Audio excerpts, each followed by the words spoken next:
नमस्कार प्रेक्षकांनो, कसे आहात सगळे? चॅनलला सबस्क्राईब नसेल केलं तर पटकन करून घ्या, म्हणजे सिरियलचे अपडेट्स तुमच्यापर्यंत लवकर पोहोचतील. मित्रांनो, ठरलं तर मगच्या आजच्या भागामध्ये आता प्रियाला लागलाय 440 वोल्टचा झटका. हो, कारण आता सायली घरी परत आली आणि तिने खाल्ली आहे माती. तिचा प्लॅन झाला पूर्णपणे फ्लॉप.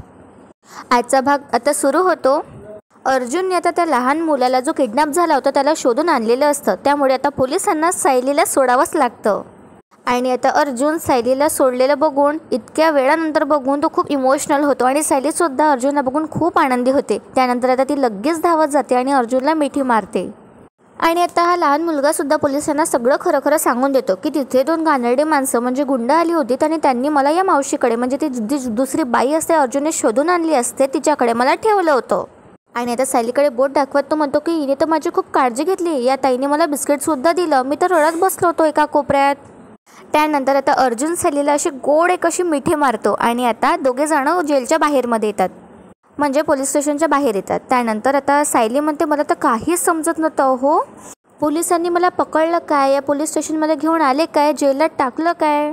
अहो, माझा फोन पण जप्त केला होता त्यांनी. त्यावर आता अर्जुन म्हणतो की हो ना. सायली आता म्हणते पुढे की तुम्हाला पण त्यांनी मला फोन नाही करू दिला, पण माझी खात्री होती की मला सोडवण्यासाठी तुम्ही आकाश पाताळ एक कराल. बघा आता त्यावर अर्जुन म्हणतो की मी तर येणारच होतो. पुढे आता अर्जुन थोडासा सॅड होतो आणि सायलीला म्हणतो खरं तर मला हे कालच जमायला पाहिजे होतं ग. तुला एक अख्खी रात्र जेलमध्ये काढावी लागली, त्यासाठी I am really sorry Sayali. पुढे आता अर्जुन सायलीला म्हणतो तुला आता आरामाची गरज आहे ना, चल बघू पटकन घरी. तर आता सायली म्हणते की घरी सगळे वाट बघत असतील ना माझी. तर आता अर्जुन म्हणतो की ऑफकोर्स. पुढे आता अर्जुन म्हणतो चैतन्य इथलं सगळं बघून घेईल, आपण जाऊया घरी. तितक्यात बघा आता काय होतं, त्या मुलाचे दोघं आईवडील जे असतात ते येतात आणि आता अर्जुनला ते म्हणतात सर, अर्जुन सुभेदार तुम्हीच ना, आणि माझ्या मुलाला याच पोलीस स्टेशनमध्ये आणलं आहे ना. आता अर्जुनने सायली एकमेकांकडे बघू लागतात. पुढे आता त्या मुलाची आई अर्जुनला म्हणते तो पुणेकर चौकमधून जो गायब झाला होता. त्यावर आता अर्जुन म्हणतो की हो, तो इथेच आहे. पुढे आता अर्जुन विचारतो की तुम्हीच त्याची किडनॅप होण्याची कंप्लेंट केली होती का? त्यावर आता त्या मुलाचे वडील म्हणतात की हो, पण आता आम्हाला इन्स्पेक्टर साहेबांनी सगळं काही फोनवर सांगितलं आहे, आम्हाला काही माणसांनी चुकीची माहिती दिली होती. आता अर्जुन आणि सायली एकमेकांकडे बघू लागतात. पुढे आता त्या मुलाचे वडील म्हणतात की म्हणून आम्ही अशी तक्रार दिली होती की एका बाईने आमच्या मुलाला पळवून नेलं. आता त्या मुलाची आई तिच्या वडिलाला म्हणते, त्या मुलाच्या वडिलाला की CCTVमध्ये दिसत होती ती बाई हीच होती ना, सायलीकडे बोट दाखवत. त्यावर तिचा बाप म्हणतो की हो ना. त्या मुलाचा वडील म्हणतो की हो, हीच होती. त्यावर आता सायली म्हणते CCTV. तर आता अर्जुनला CCTVबद्दल माहीत असतं, तर अर्जुन म्हणतो की हो, हीच होती ती. पण आता सायलीला काहीच कळलं, म्हणजे समजत नसतं, कारण ती जेलमध्ये असते. पुढे आता अर्जुन म्हणतो की पण हिने तुमच्या मुलाला किडनॅप केलेलं नव्हतं. त्यावर आता ती बाई म्हणते की हो, आम्हाला कळलं ते. उलट आमचा मुलगा यांना घाबरून रडत होता तेव्हा हिनेच धीर दिला होता. पुढे आता त्या मुलाची आई म्हणते की देव तुमचं कल्याण करो. आता अर्जुन विचारतो त्या दोघांना की बरं मला एक सांगा की तुम्हाला हे कोणी सांगितलं की माझ्या बायकोने तुमच्या मुलाला किडनॅप केलं आहे ते?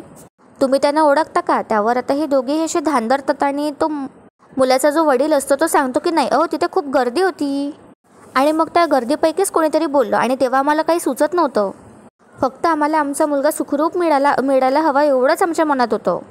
आता बघा त्या लहान मुलाची आई सायलीला म्हणते की सॉरी, आमच्या मुलामुळे तुम्हाला त्रास झाला, तुम्हाला अटक झाली. त्यावर आता सायली समजून घेते आणि म्हणते हरकत नाही, तुम्ही काळजी नका करू, तो आत आहे, तुम्ही त्याला जाऊन भेटा. त्यावर आता ते दोघेही हो म्हणतात आणि तिथून निघून जातात.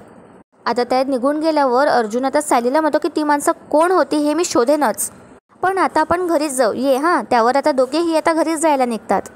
इकडे आता जवळजवळ संध्याकाळ होत आली असते आणि आता सगळेजण सायलीची वाट बघत असतात, प्रिया सोडून, कारण प्रिया आता फोनवर असते आणि तिला आता हेच वाटत असतं की सायली आता पुढचे 15 दिवस तरी सुटणे शक्य नाहीच आहे, असं मी तिला अडकवलेलं. आता इकडे प्रताप सतत फोन लावत असतो अर्जुनला, कल्पना पण तिथे काळजी करत असते आणि मधुभाऊसुद्धा. तर त्यांची ही अवस्था बघून ही भामटी प्रिया हसू लागते आणि ही प्रिया आता फोन घेते आणि मेसेज करते अश्विनला की मी मैत्रिणीकडे जाते, परत येताना एकत्र येऊ, मला तासाभराने आपल्या नेहमीच्या कॅफेजवळ भेट. हिचं आपलं वेगळंच सुरू असतं. असो, आता इकडे प्रताप म्हणतो की अरे आता तर अर्जुनचा फोनसुद्धा नाही लागत आहे, आता तिथे नेमकं काय झालं असेल आपल्याला कसं कळेल. आता हे ऐकून प्रिया आणखीच हसू लागते. तर तेवढ्यात आता अर्जुन सायलीला घरी परत घेऊन येतो. मधुभाऊंच्या जीवात आता जीव येतो. तर या प्रियाला लागला आता 440 वोल्टचा झटका. आणि ती आता बघतच राहते सायलीकडे आणि मनात विचार करू लागते की ही कशी सुटली. हिला 15 दिवस तरी त्या जेलमध्ये सडावं लागेल असं सापळा रचला होता मी. अरे यार, कशी वाचली ही त्यातून. आणि आता सायलीला बघून लगेच प्रियाशी सामोर येते. त्यानंतर आता मधुभाऊ सायलीला मिठी मारतात. आता प्रताप विचारतो सायलीला, कशी आहे सायली आणि नेमकं काय घडलं होतं. त्यावर आता अर्जुन काही बोलणार तितके आता कल्पना म्हणते, अर्जुन काही खाल्लंस का. नाही, कालपासून इनी पण काही खाल्लं नसेल ना. आता बघा कल्पनाला सायलीची काळजी वाटू लागते आणि याचं आता सगळ्यांना थोडंसं आश्चर्य वाटतं. त्यानंतर आता प्रताप विचारतो, आणि अर्जुन हे सगळं प्रकरण मिटलं ना रे आता.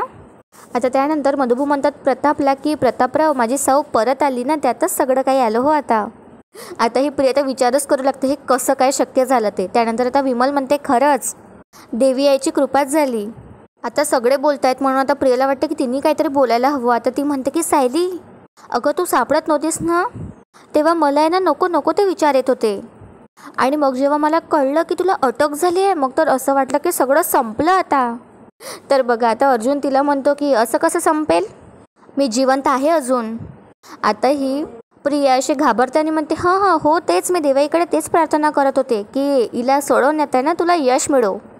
त्यानंतर आता प्रताप विचारतो, पण अर्जुन हे मुलं पळवणं वगैरे हे सगळं घडलं तरी कसं.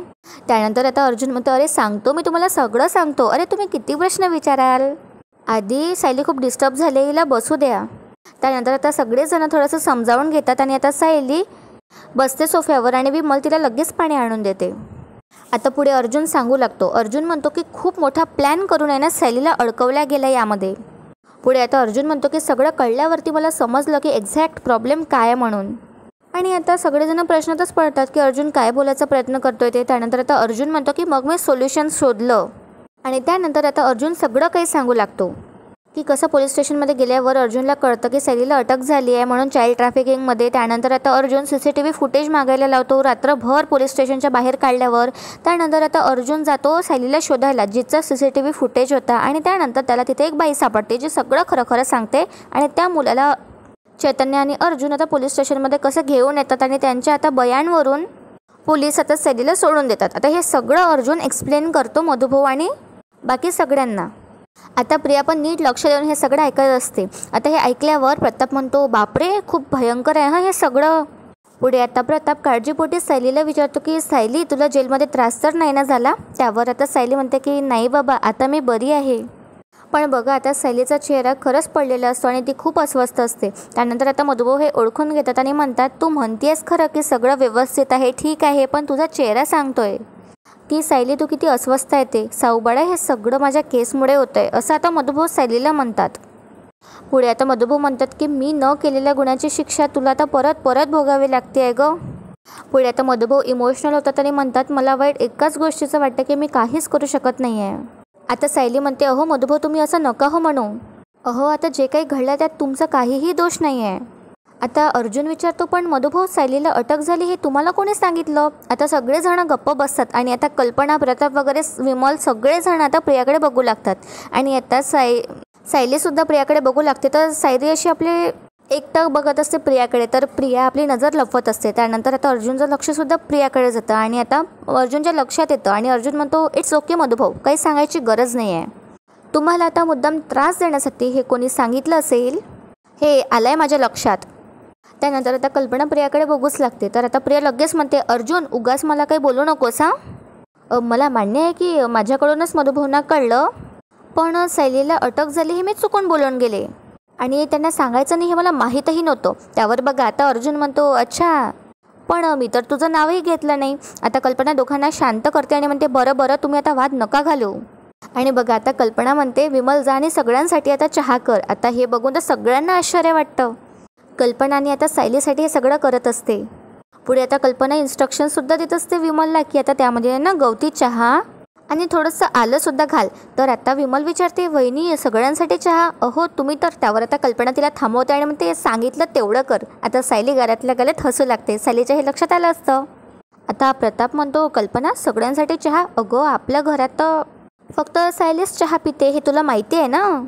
आता अर्जुनसुद्धा स्माईल करत असतो. बघा आता कल्पना म्हणते, ते बाहेर छान पावसाळी हवा आहे ना म्हणून म्हटलं चहा करूया म्हणून. आता बघा प्रियाच्याही लक्षात आलेलं असतं. त्यानंतर आता कल्पना हिला काही खोटं बोलता येत नाही, त्यामुळे आता कल्पना म्हणते की मी आलेच हां, आणि तिथून आता ती निघून जाते. त्यानंतर आता प्रतापसुद्धा स्माईल करतो दोघांकडे बघून. सगळ्यांच्या आता हे लक्षात आलेलं असतं. आता बघा ही प्रिया म्हणते, अगं सायली तू सुटलीच नाही, खरंच खूप बरं झालं गं. अगं माझा जीव तर अगदी भांड्यात पडला बघ. पुढे आता ही प्रिया म्हणते, अगं खरं तर मीच तुला चहा करून देणार होते, पण मला आहे ना अश्विनने बोलवलं आहे, त्याचा मला मेसेज आला आहे की हॉस्पिटलजवळ भेट आणि तिथून आम्हाला बाहेर जायचं आहे. बघा हिनेच मेसेज केला असं आणि ही आता खोटं खोटं सांगत असते. आता ही प्रिया निघाली आहे महिपतकडे. पुढे आता प्रिया सायलीला म्हणते जाताना की मी येते हां, तू काळजी घे. आता प्रिया साईडला जाते आणि आपला फोन बघत बसली असते. आता अर्जुनचं लक्ष जातं प्रियाकडे आणि त्याला तिथे थोडासा डाऊटसुद्धा येतो. आता प्रिया मेसेज करत असते की मी मैत्रिणीकडे जाते आणि तासाभरानं मला आपल्या नेहमीच्या कॅफेजवळ भेट. त्यानंतर आता अर्जुन दुर्लक्ष करतो या प्रियाकडे आणि प्रिया आता तिथून निघून जाते. आता ही प्रिया महिपतला बोलू लागते आणि म्हणते, इतका मोठा प्लॅन आणि तो आता एक्झिक्यूट करून काय उपयोग झाला? अहो अण्णा सर, तुमच्यावर विश्वास ठेवला ना तिथेच चुकले मी. तर आता हा महिपत बोलतो या प्रियाला, मग तुझा प्लॅन तू करायचास ना, आमच्यावर कशाला अवलंबून राहिलीस? आता नागराज विचारच करू लागतो हे काय बोलतायत ते, कारण आता नागराजला या प्लॅनबद्दल काहीच माहीत नसतं. पुढे आता महिपत म्हणतो, काय गं मग आमची मदत कशाला घेतली? त्यावर आता प्रिया म्हणते, तुमच्यासारखी गुंडे पाडत नाही ना मी. आता जर का मला मुलांना पडवायचं असेल तर मला तुमचीच मदत घ्यावी लागणार आहे ना. तर आता नागराज म्हणतो दोघांनाही, एक मिनिट, कसला प्लॅन केला होता तुम्ही? आणि हे काय पोरबीर काय पडवलंय? अरे काय चाललंय काय तुमचं? तर आता प्रिया म्हणते महिपतला की अरे त्या लहान पोराला 8 ते 10 दिवस लपवून ठेवायचं होतं. पुढे आता प्रिया सांगते, नागराजला पण या हुशार अण्णा सरांच्या पंढरांनी काय केलं? बशीभर माती घेतली, त्यात छान असं चिखल कालवलं आणि मग गार्निश कसलं? शेणाने गार्निश केलं आणि चवीने आडवा हात मारला. आता नागराजसुद्धा तोंड कसं तरी करत असतो हिच्या ह्या बोलण्यामुळे. त्यानंतर आता महिपत म्हणतो, गब्बस ग छचुंद्रे, ते पोरगं आपल्याच ताब्यात होतं ना. मग आता प्रिया म्हणते, मग तो पोरगा तिथून बाहेर कसा काय पडला? पुढे आता प्रिया म्हणते महिपतला, मग अशा बेभरोशाच्या शरबतवालीकडे का ठेवलं त्याला? पुढे आता महिपत म्हणतो, मग त्याला कुठे लपवायला पाहिजे होतं? माझ्या गोडाऊनमध्ये का? म्हणजे उद्या कोर्टामध्ये त्या अर्जुन सुभेदारनं म्हटलं असतं, सांगितलं असतं की युअर ऑनर, गोडाऊनमध्ये लपलेलं जे पोरगं सापडलं ते गोडाऊन महिपत शिकरेचं आहे, त्यामुळे महिपत शिकरेची कसून चौकशी करा. पुढे आता महिपत म्हणतो या प्रियाला, मग मी अडकलो असतो आणि गेलो असतो त्या जेलामध्ये, मग मला वाचवायला कोण आलं असतं? तू आली असती का ग छिचुंद्रे? का तुझा तो खोटा बाप आला असता किल्लेदार? आता नागराज म्हणतो, हे काय चाललंय तुमचं? मला सांगेल का कोणी? एकतर माझ्या न कळत असा प्लॅन बनवता आणि मग तो फ्लॉप होतो आणि मग तुम्ही रडत बसता. अरे निदान कशासाठी रडतायत हे तर मला कळू द्या. आता त्यानंतर इकडे सीन शिफ्ट होतो. अर्जुन आणि सायली आपल्या रूममध्ये आलेली असतात आणि आता अर्जुन सायलीच्या गालावरती हात ठेवतो आणि आता तिच्याकडे बघू लागतो. तर सायली विचारते, काय झालं तुम्हाला? तर आता अर्जुन सांगतो, अगं जेव्हा तू नव्हतीस ना तेव्हा मला काही सुचत नव्हतं, तुला काही झालं असतं तर माझा जीव. तर सायली आता अर्जुनच्या तोंडावर बोट ठेवते. पुढे आता अर्जुन म्हणतो, मग मला जेव्हा कळालं की तुला अटक झाली आहे तेव्हासुद्धा मला टेन्शन आलंच, पण सोबत धीरही आला, कारण मला माहीत होतं की मी वाटेल ते प्रयत्न करेल पण तुला सोडवेलच, हा मला कॉन्फिडन्स होता. त्यावर आता सायली म्हणते की हो, माझा पण पूर्ण विश्वास होता.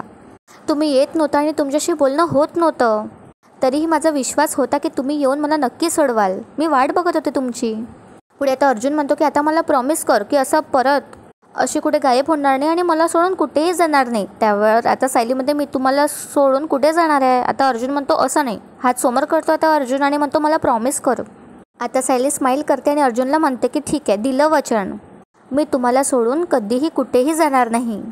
पुढे आता सायली म्हणते, पण तुम्ही पण मला असं वचन द्या आता. त्यावर आता अर्जुन म्हणतो की हो अगं, मी कुठेच जाऊ शकत नाही, माझं आयुष्य आहेस तू, त्यामुळे जिथे तू तिथे मी कायम. आता सायली आणि अर्जुन हसू लागतात आणि एकमेकांकडे बघत असतात आणि आजचा भाग इथेच संपतो. आता उद्याच्या भागात आपल्याला पाहायला मिळणार आहे की अस्मिता परत आली आहे आणि आता सगळ्यांना कळलं आहे की तिला आता बाळ होणार आहे. पण आता आल्यावरच ही कारस्थान करते प्रियासोबत मिळून आणि सायलीवर आता खोटे आरोप लावते की तिने उपास मोडलाय म्हणून. पण आता सायली हुशार, सायली आता शोधून काढते प्रियाच्या खोलीत जाऊन आणि कल्पनाला सांगते की बघा आई, ती पुरावे दाखवते सायली आणि म्हणते की या वेळेला ही प्रिया फक्त खोटीच नाही बोलली पण तिने उपाससुद्धा मोडलाय, तर तुम्ही काय कराल? बघूया आता कल्पना काय करते ते आणि या प्रियाला कशी शिक्षा देते ते. कसा वाटला तुम्हाला आजचा भाग आवडला असेल तर व्हिडिओला लाईक करायला विसरू नका आणि चॅनलला नक्कीच सबस्क्राईब करा. भेटूया उद्या एका नवीन एपिसोडसोबत. तोपर्यंत एन्जॉय आणि धन्यवाद.